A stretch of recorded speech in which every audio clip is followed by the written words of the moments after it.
Some of you, all of you, most of you, a lot of you, plenty of you have been just finished up watching the Olympics. And if you didn't watch the Olympics, we know you've watched some sporting event at some point in your life.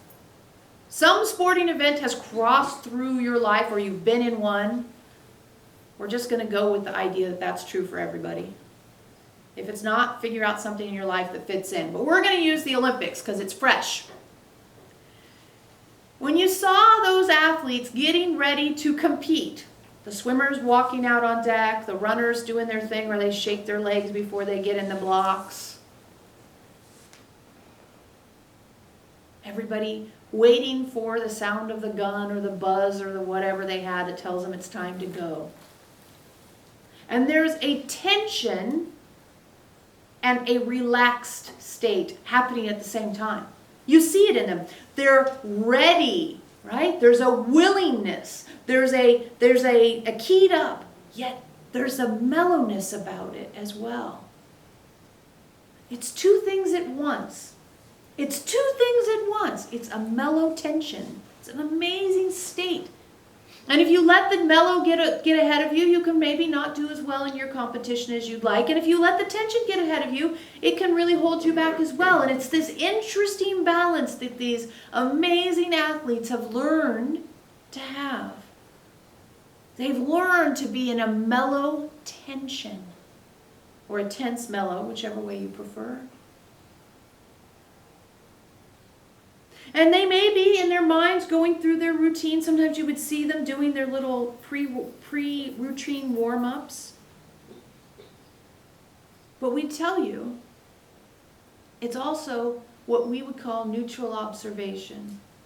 You can imagine the steps you'll take. But if you're too caught up in any one, if you're remembering the past or projecting into the future, having preconceived notions, all the things we talk about, you can imagine that their minds would get the better of them. And their deep willingness to have a profound experience would be lost. Now, why do we talk about this? We tell you this because that's how we want to see you. Ready, but mellow. Prepared, but relaxed. Neutral, but able to know the entirety of the situation. And it's maybe confusing if you haven't done it before. But when you imagine those athletes, you know exactly what they're going through. And this is where you are, because there's a part of you that is in the neutral observation, centered balance, feet under shoulders, no preconceived notions, which may feel kind of blank, right? We went through that whole thing about it feels boring because there's no adrenaline there. But there's also that part of you that's in the I am willing, what is true now? I am willing, what is true now? Which is an action place.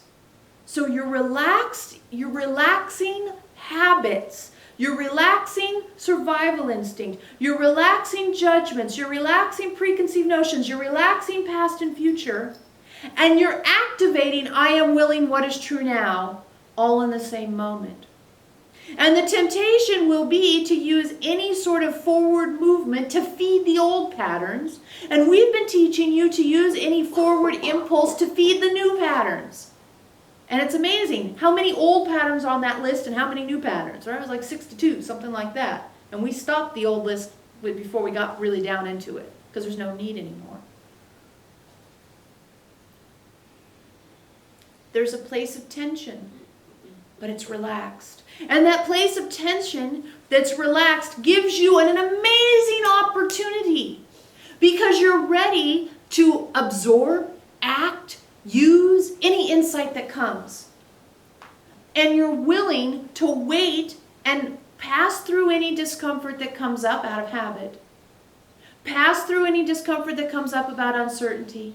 Pass through any discomfort that comes up about the survival instinct.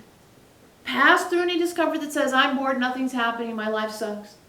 Pass through all that as you wait, still ready at a hair's breadth to act on trigger, or to act on insight. That tense but relaxed place. It's a very, very powerful place to be. And those athletes really showed it to you. They really showed you what it looks like. You can imagine you're getting ready to dive into the swimming pool to race for the gold medal. You can't be thinking about things other than just what you're doing, or else. They say sometimes, oh yes, she's an incredible athlete, but her mind gets the best of her. Well, you're an incredible spiritual athlete. And you present yourself ready for the gun to go off, for the buzzer to go, or the judge to wave his hand and say, it's your turn.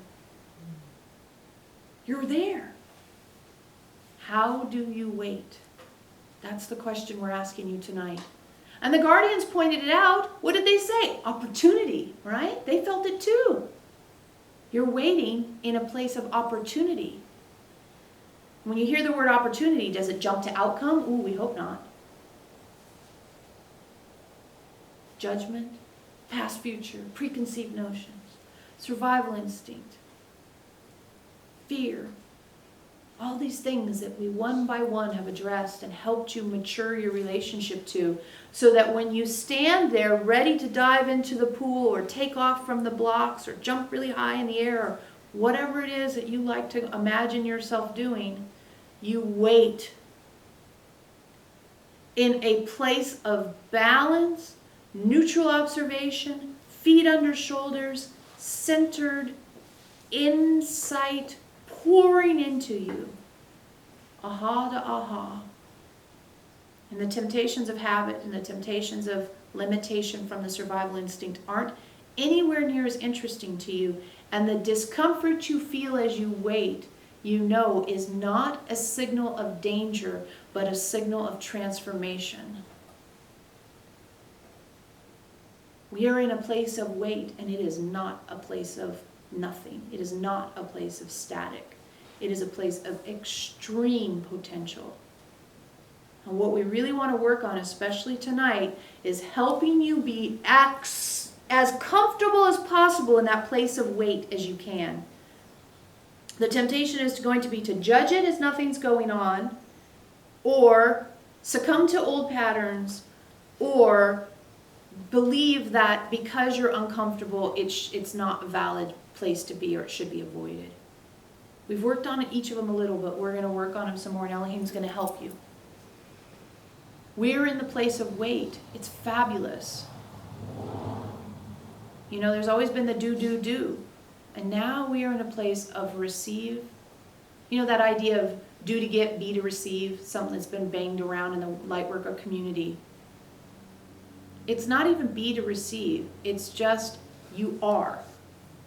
And there's going to be something very, very, very powerful about the moment when you can claim, I wait, as an extraordinary place of power. Because remember, if you are dictating the entirety of your creation, don't you want to be centered as you do so? Of course you do. And as you dictate from the center of you, your creation, you can imagine how much more you can get than if you're running willy-nilly here and there like a chicken with your head cut off. I wait. Not wait for something to happen. I wait as I create. I wait. And we purposely use a word that's a little triggering to you so that you can see how even in the languaging of it, you have to do a little work. We could say, I abide. If you like that one, use that one. But there's something powerful about saying, I wait, because wait has always implied victimhood. I wait in line. I wait on someone who's tardy. I wait on my kids. I wait. But when you can wait,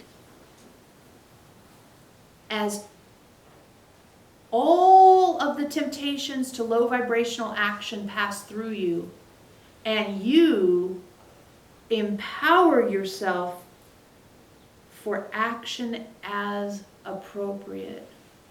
All of it is going on inside of you. You're not doing nothing. It just doesn't show on the outside except through the change in your emanation and your vibration. And it's terrifically powerful. You are not a doing species. Homo spiritus is not a doing species. Homo sapiens certainly is. Homo spiritus is not a doing species. Homo spiritus is an emanating species. Well, where the heck do you think you are while you're emanating? You're in that place. Yeah. Just throwing it out there. We'll get back to it again. Good night. We'll get Elohim. Thank you.